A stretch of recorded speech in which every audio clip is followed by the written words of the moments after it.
Bonjour. Alors, je vais aujourd'hui vous présenter le traitement d'images astrophotographiques avec le logiciel Cyril. On va aborder la partie pré-traitement, tout ça dans le cadre de vidéos de ciel et espace. Et je vais vous présenter ceci avec la version Cyril 1.0 qui, à l'heure où je fais cette vidéo, n'est pas encore sortie, mais ne devrait pas tarder à voir le jour.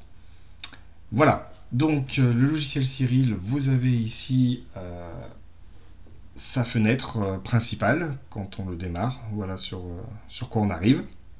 Alors elle est divisée en deux. La partie à gauche, c'est la partie où seront chargées les images et les séquences.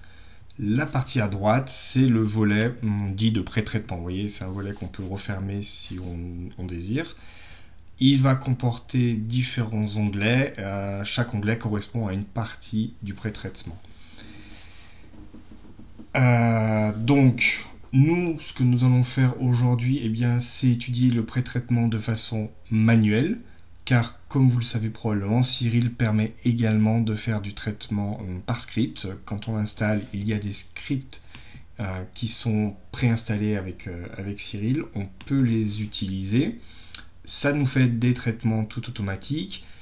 Mais bon, ici, le but de la manœuvre, c'est d'apprendre à se servir du logiciel. Et donc, on va tout faire en manuel, en essayant d'apprendre quelques astuces qui peuvent exister. Alors, pour bien commencer, il va falloir organiser les dossiers avec nos images. Alors, pour ce faire, j'ai fait quelque chose de très semblable avec ce qu'on fait quand on lance un script. Au moins, ça va permettre de pouvoir comparer. Vous voyez, j'ai mis 4 dossiers, un dossier light, un dossier flat, un dossier dark et un dossier biases. Alors, petite parenthèse, mes dossiers, moi je les ai par habitude, je les écris en anglais, vous leur donnez le nom que vous voulez, d'autant plus que vous travaillez en manuel, ça ne pose aucun souci. Alors, dans ces dossiers, j'ai mis des images brutes. Alors ici, c'est des fichiers CR2 d'appareils photo de Canon. Alors, vous pouvez mettre des photos, des images FIT directement. Par contre, ce qu'il faut éviter à tout prix, c'est de mélanger des fichiers bruts avec des JPEG. Je dis ça parce que, par exemple, avec un logiciel, avec un appareil photo, on peut des fois enregistrer en mode RAW plus JPEG. Et là, si on met des CR2 plus des JPEG, Cyril, alors surtout quand on utilise des scripts, mais va tout prendre. Mais même en manuel, on peut se faire avoir et mettre les JPEG avec les CR2 et ça va poser problème parce qu'on va mélanger des datas qui ne sont pas identiques. Voilà, donc on a nos 4 dossiers qui sont remplis. Alors ici, le dossier biases, en fait, on va voir que c'est les offsets. On va voir qu'en réalité, on ne va pas s'en servir. Je vais vous vous montrer une nouvelle fonctionnalité qui est dans Cyril depuis peu, qui va utiliser les offsets synthétiques, mais bon, c'était une époque où c'est un jeu de données où j'avais des offsets, mais ici on ne va pas les utiliser. Alors, on va dans Cyril. Première chose à faire, c'est de vérifier qu'on est placé au bon endroit. Mais on va créer avant toute chose un nouveau dossier. Donc je remets juste comme ça pour bien qu'on voit. Je vais créer un dossier comme le ferait un script, tout simplement. Je l'appelle process. Voilà, et dans process, il n'y a rien. Par contre, ce qu'on va faire, c'est qu'on va se placer directement, nous, dans le dossier process. Cyril a besoin que l'on définisse un dossier de travail. Il est marqué ici, en haut, en dessous du titre. Et bien, on va s'y placer dedans. Pour ce faire, on clique sur l'icône de la maison sur fond bleu. Hop, je me place dans process et je valide. Et vous voyez que je suis ici dans process. Donc maintenant, tous les fichiers qui seront créés automatiquement seront créés dans ce dossier process. Voilà. Et bien maintenant, on va pouvoir commencer et au fur et à mesure, je vais un petit peu expliquer ce que je fais et comment est présentée également l'interface et pourquoi c'est présenté comme ça là. Alors, le premier onglet, c'est l'onglet de conversion parce que généralement, tout commence par là.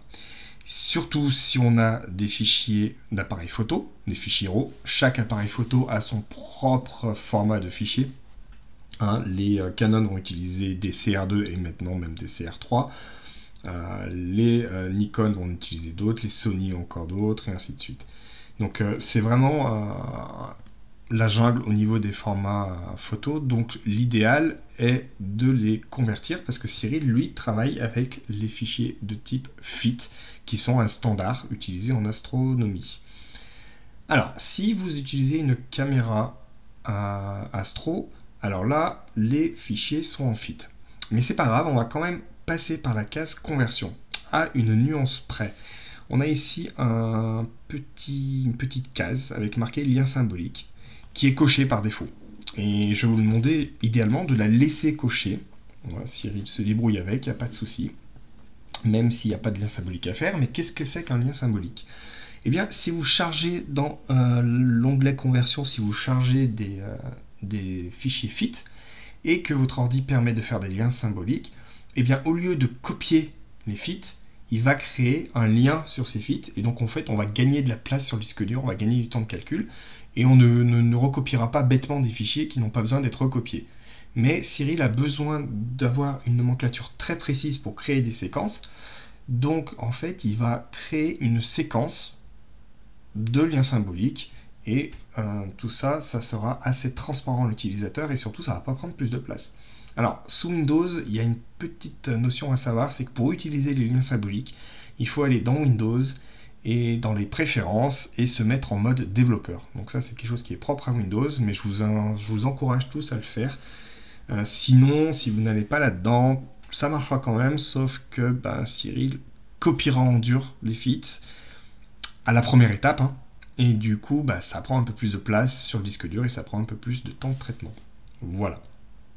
Alors, première étape, on va aller chercher nos images pour les convertir en FIT. Donc il va falloir que je les prenne. Alors comme j'ai dit, sauf les offsets, on va s'en passer. Bon, allez, je commence par les dark du coup. CTRL A, hein, petite astuce à savoir, CTRL A, je sélectionne tout, ajouter. Voilà. Et vous voyez que j'ai tous mes darks qui sont ici. Ici, je rentre un nom de séquence. Donc, idéalement, nous travaillons avec une séquence de dark. Alors, qu'est-ce qu'une séquence? C'est pas la première fois que j'en parle, mais qu'est-ce qu'une séquence? Une séquence, eh bien, ça va être quelque chose qui est utilisé dans Cyril et qui représente toute une série d'images avec un nom de base, qui est ce qu'on note ici, et une numérotation. Donc, on va avoir sur notre disque, après, des images qui s'appelleront Dark 001, Dark 002, Dark 003. Et cet ensemble de fichiers va créer ce que l'on appelle une séquence. Donc, je regarde que tout va bien, je ne touche à rien d'autre, je convertis en FIT. On a plusieurs possibilités, mais là, on va rester dans le cas le plus simple. On convertit en FIT, j'appuie sur convertir, et la conversion se fait. Automatiquement se charge la séquence qu'on vient de créer, quand elle est seule comme ça. Vous voyez, si je vais dans l'onglet séquence, on a une séquence qui s'appelle Dark, et elle a été chargée ici. Alors, on va voir également que si on veut visualiser toute la séquence, il y a des boutons ici dans la barre d'outils, notamment ce bouton ici qui permet de parcourir toutes mes images de la séquence. Donc c'est les images qu'on vient actuellement de convertir. Vous voyez? Donc voilà, là je parcours toutes les images de la séquence. Je peux également jouer sur la façon dont elles sont affichées avec le mode histogramme, égalisation d'histogramme. Cela permet de forcer énormément les traits de l'image et de voir tous ses défauts, tout son signal, on les tire au maximum. Et vous voyez, donc je me balade d'une image à l'autre. Voilà. On retourne en conversion. J'oublie pas d'effacer ici ma fenêtre pour éviter de reconvertir deux fois les mêmes. Et je vais continuer. Donc je vais maintenant, j'ai fait les darks, je vais maintenant voir les flats. CTRL A, flat. J'oublie pas également de changer le nom de la séquence, sinon je vais écraser les anciens. J'appelle ça flat et je convertis. Voilà, des jolis flats avec plein de poussière, donc très beau cas d'école. Deuxième remarque, vous voyez qu'ici on a un seul canal qui dit qu'on est en noir et blanc. C'est tout à fait normal, et d'autant plus qu'on voit une espèce de grille apparaître. Et donc je rappelle, c'est normal, quand on a des appareils photo ou des caméras astro couleur, eh bien on a ce qui apparaît, ce que l'on appelle la matrice de Bayer. C'est ce qui permet de reconstituer les couleurs, mais en réalité notre capteur ne voit que du noir et blanc. Et noir et blanc avec une espèce de grille. Chaque petit pixel ici correspond à une couleur différente entre rouge, vert et bleu. Donc c'est dans l'étape d'après, avant l'alignement, qu'on va vouloir restituer les couleurs. Mais pour l'instant, on s'en moque parce qu'on va vouloir pré-traiter les images et pour ça, on n'a pas besoin, et même il ne faut surtout pas dématricer les images. Alors, j'ai fait les flats, donc hop, je supprime ça. Et ben, il ne nous reste plus que les bruts. Vu que, je le rappelle, j'ai dit que je ne faisais pas les offsets. Donc moi, les bruts, je les appelle light. Et je convertis. Voilà, la conversion est assez rapide, d'autant plus que c'est un jeu de données où il n'y a pas grand-chose. Et là, vous voyez, on a l'image donc avec les traits forcés. Hein, je peux, voilà. Si je me mets en mode auto-ajustement, c'est un peu moins violent, l'étirement. Par contre, on voit bien qu'il y a des taches de poussière ici. Hein, et on retrouve bien les mêmes taches qu'on avait avec les flats. On voit aussi qu'il y a un vignettage. Donc tout ça, c'est ce qu'on va vouloir enlever. Voilà. Alors, et bien maintenant, on va commencer à s'amuser et à faire le pré-traitement. Alors, premièrement, je vais charger ma séquence de flat. Toutes les images que l'on prend possèdent ce que l'on appelle un offset. L'offset, c'est un niveau qui a été rajouté par le constructeur afin d'éviter d'avoir des pixels négatifs lorsque l'on traite l'image. Donc ça permet d'avoir un petit seuil, un petit pédestal, mais cet offset, il faut l'enlever. Alors, je vous ai dit que j'avais des offsets, mais que je ne les utilisais pas.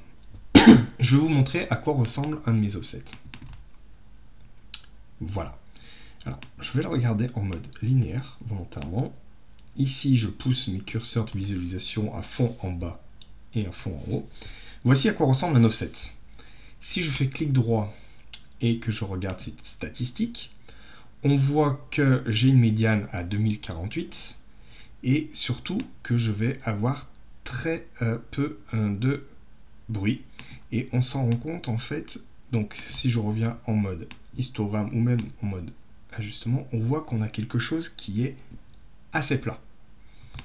Notamment si je reviens sur les statistiques, les écarts, et encore celui-là, c'était un appareil photo qui était relativement ancien, donc il y a des écarts un peu plus importants que sur le nouveau capteur, mais on va voir que ça n'empêche absolument pas d'utiliser des offsets synthétiques. Mais effectivement, celui-là a des petits écarts un peu plus grands. Mais là, vous voyez, tout ce qu'on voit, ces lignes et tout, on les voit parce qu'on étire extraordinairement l'image, parce que sinon, on ne les verrait pas, vraiment. Donc en fait, cette image complètement qu'on peut assimiler à une image homogène, à un niveau homogène, et bien on va le remplacer tout simplement par un niveau dans notre pré-traitement. Alors, je recharge ma séquence de flat, et en temps normal, on la traite avec des offsets. Et bien ici, j'ai vu que la médiane de mes offsets, elle était à 2048. Ce qui veut dire que tous mes offsets vont être à 2048. Pour les appareils photo, le niveau, il est égal à une puissance de 2. Alors 2048, ça tombe bien parce que c'est 2 puissance 11. Si vous, d'après vos mesures, vous trouvez quelque chose qui est à 2047, notez la valeur 2048, parce que la vraie valeur, ça sera 2048 qui est la puissance de 2. On peut enregistrer cette valeur pour que Cyril l'utilise régulièrement. Il faut aller dans le menu ici, menu burger, en haut à droite, sur préférences, et on va ensuite dans pré-traitement, et ici, vous voyez, vous rentrez égal la valeur de votre offset, et vous cochez utiliser par défaut. Ce qui fait que maintenant, à chaque redémarrage, Cyril aura ici la valeur 2048.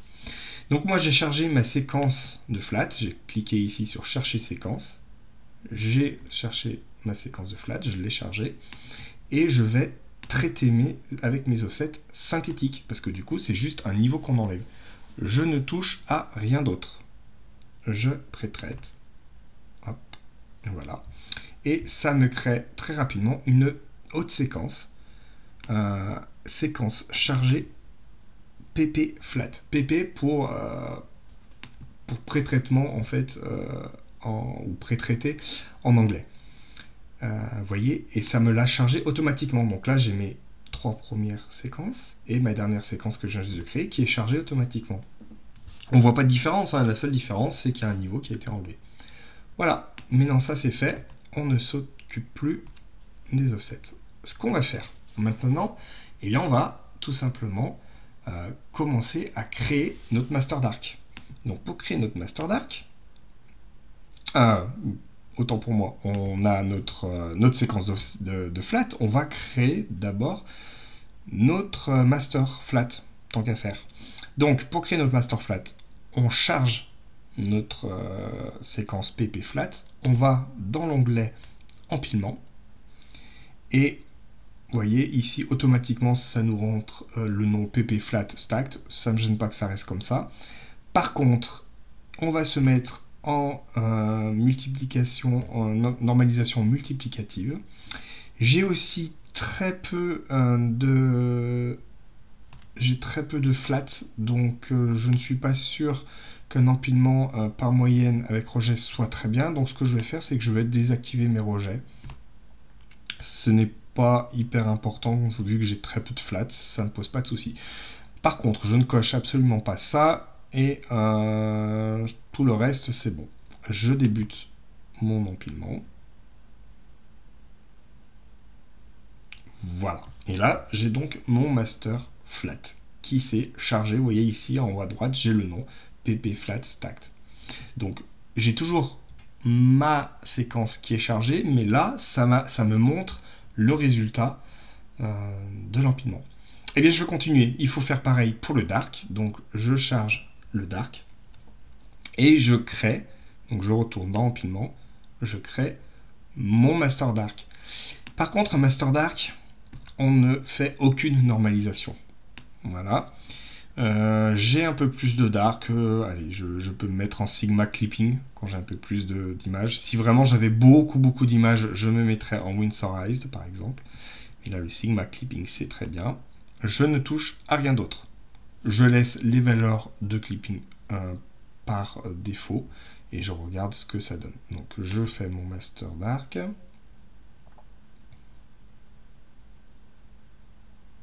Et voilà, on vérifie bien ici qu'on n'a pas fait de bêtises, une combinaison par moyenne, aucune normalisation, c'est très bien ce que je voulais. Là, c'est les pixels qui ont été rejetés, il y en a très peu, mais c'est très bien. Et voilà, donc j'ai mon master dark qui a été fait. Alors, et bien maintenant, on va pouvoir traiter nos images brutes. Alors, je charge les images brutes. Vous voyez, elles sont ici. J'ai donc fait un master dark. Je clique sur ce bouton-là et je vais le chercher. Donc c'est dans Process, il s'appelle Dark Stacked. Je le charge. Également mon master flat. Mon master flat qui se trouve ici. Je ne reprends plus d'offset parce que l'offset est contenu dans le dark. Donc, je vais prendre mes brutes, je vais soustraire le dark. En soustrayant le dark, je vais soustraire le dark et l'offset. Donc il ne faut absolument pas refaire un offset parce que là on va le soustraire 2 fois. Et c'est pas ce qu'on veut. Je laisse décocher optimisation. Ici, égaliser CFA, c'est quelque chose qui est relatif au flat. En fait, cette case, je vous conseille de toujours la laisser cocher.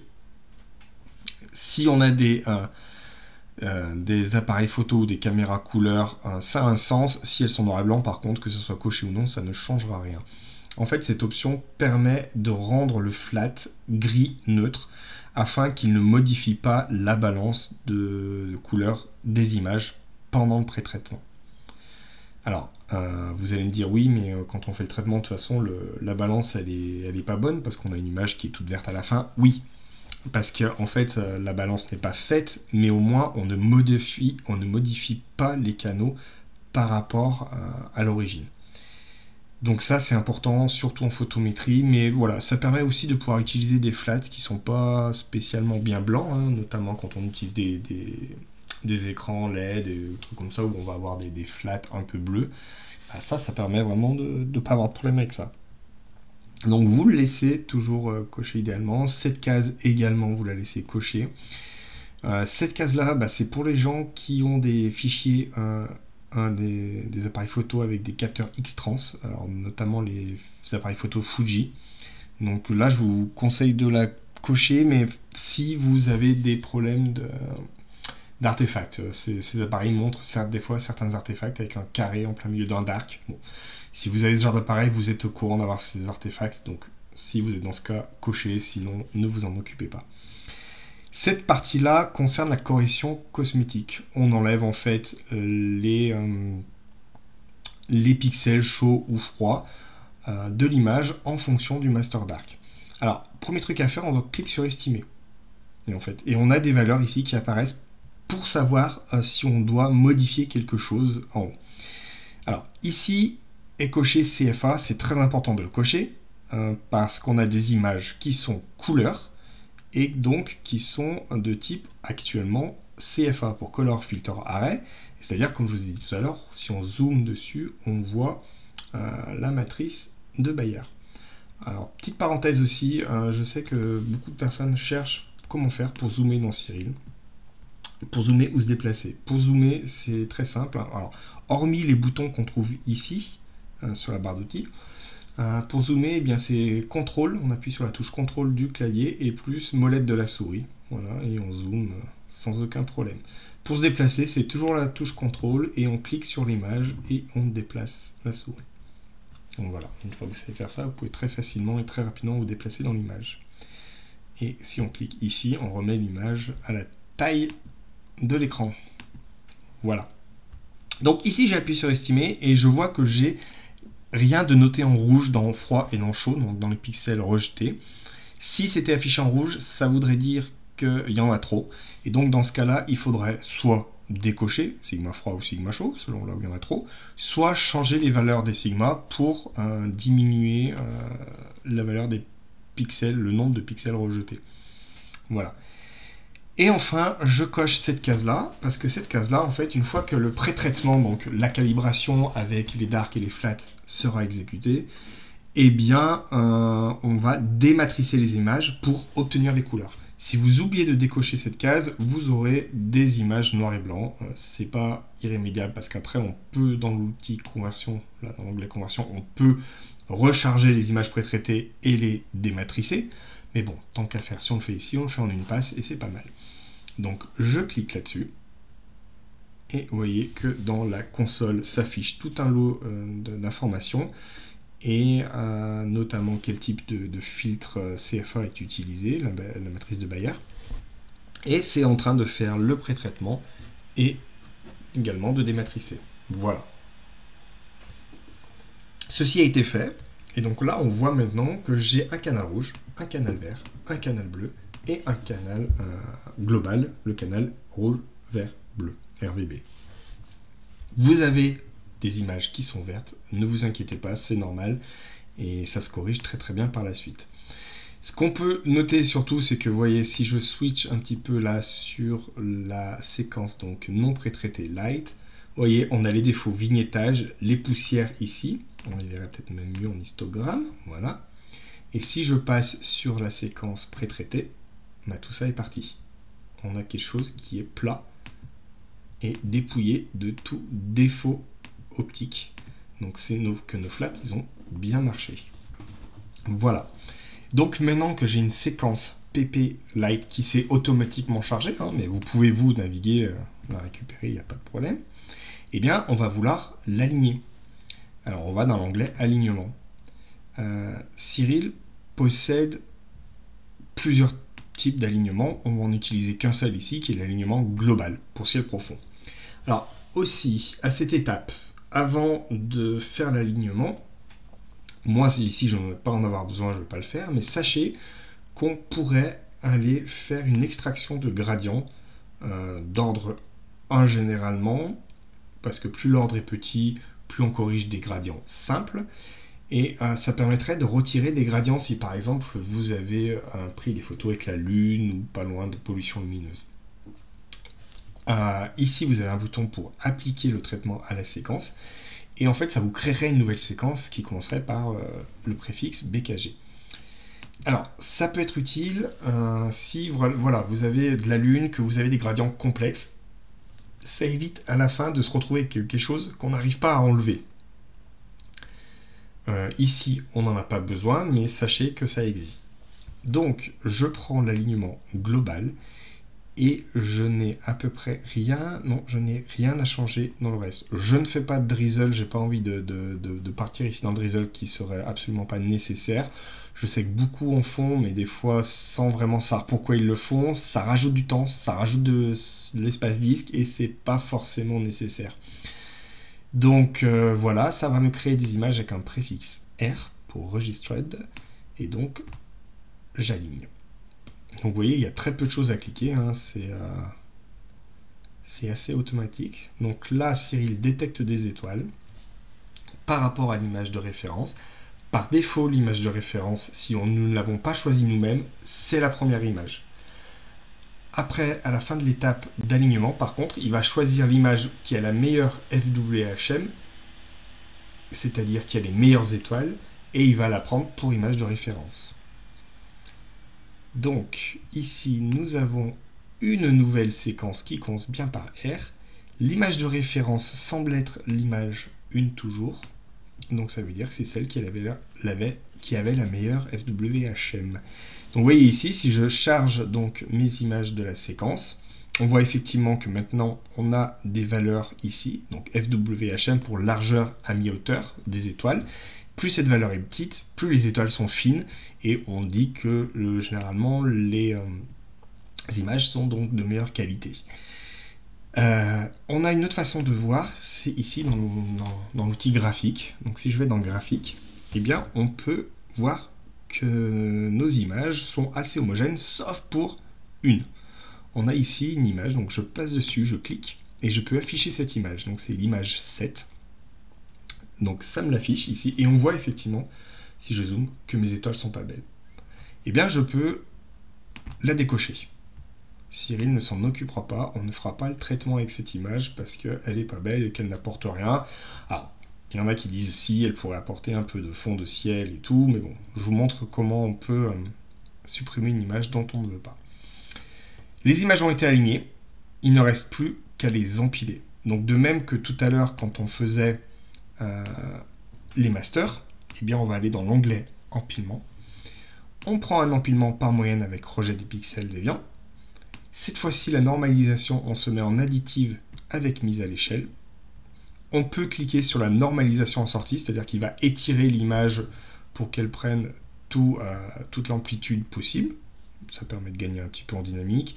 Le type de rejet, eh bien, bon, j'ai pas beaucoup d'images ici, mais pour montrer un autre type, je vais prendre le Winsorized, même si ici, il n'est pas vraiment dédié. On peut cliquer sur la pondération, parce qu'en fait, l'empilement va donner plus d'importance aux images qui ont un bruit de fond plus faible. Bon, ça peut être assez intéressant. Et vous voyez, ici, là, je vais empiler mes images, ça m'a sélectionné automatiquement, ça, qui sont sélectionnées. Si je fais ici toutes, l'image que j'ai supprimée là-dedans, elle va être conservée dans l'empilement. Mais moi, donc, du coup, je veux la supprimer, donc je n'empile les images qui sont sélectionnées. Vous voyez, j'empile 12 images sur 13. Je pourrais le faire en fonction de la FWHM. Donc, si je fais que des images 90% des images, ça m'en fait 11 sur 13. Et ça me prend toutes celles qui sont inférieures à 417. Et vous voyez, je peux changer le filtre. Et on voit au-dessus que ça change le nombre d'images que ça me stack. Bon. Vu que j'en ai que 13, on va pas faire les difficiles. Je vais rester comme ça. Je laisse le nom parce que ça ne me pose pas de problème. Et je débute l'empilement. Tout simplement. On attend les informations de la console. On regarde que tout se passe bien. Avec 13 images, ça ne devrait pas trop prendre de temps. Le plus long étant généralement le calcul de la normalisation.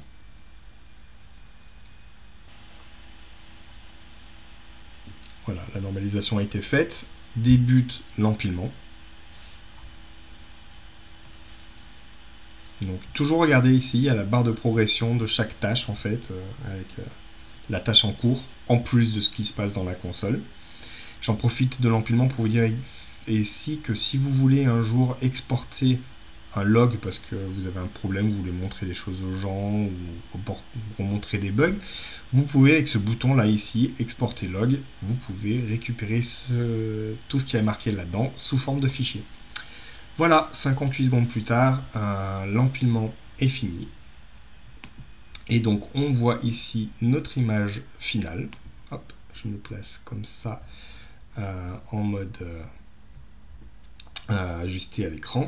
Et on voit ici qu'on a donc une image verte. Certes, mais attention, parce que je suis en auto-ajustement, si je me place en linéaire, j'ai une image toute noire. Mais ça, c'est normal et ça rentrera dans le cadre d'une autre vidéo sur le traitement d'image. Voilà, donc on est arrivé ici à la fin du pré-traitement. À partir de là, notre image, elle a été empilée.